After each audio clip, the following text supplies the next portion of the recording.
dòng xa mong giá đã ta nghe riêng khổ hung ba lệ cô để to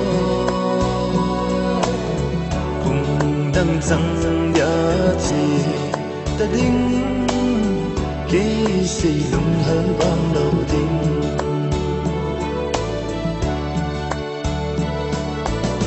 Let you think cô đã đến hơn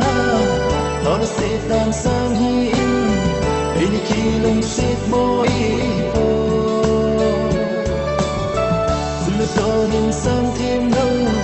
nắng cô đến gầm đã dâng lên ít đi đang ngay khá miêu thế tình hằng giá gì tâm sông như ô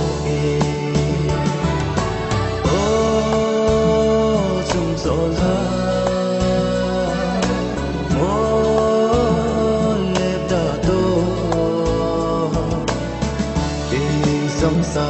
mong giá đã ta nghe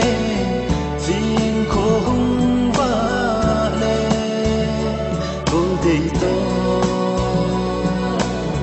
cùng đăng rằng giá trị ta đinh khi xây lung hơn ban đầu tiên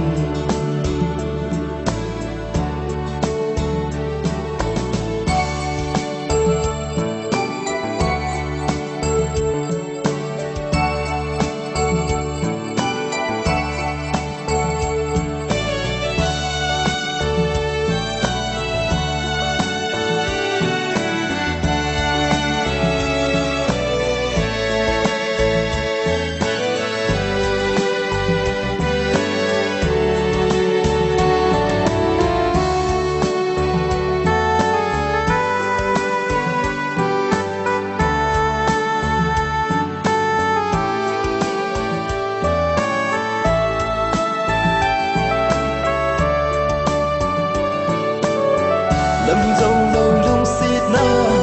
nằm xe lên hâm giang pha in gheo đã mấy ta nó nôn lừa bil mò in bil linh tinh bang dâu lâu viên bang ta nghe ngất gì ta ngô gì na ta ô hiền lung câu kỳ thì lâu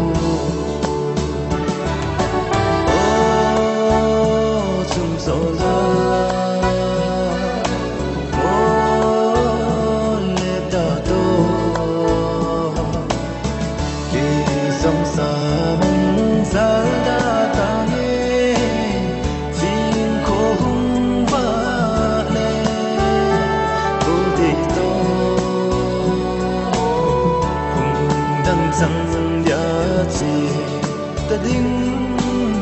khi xây lung hơn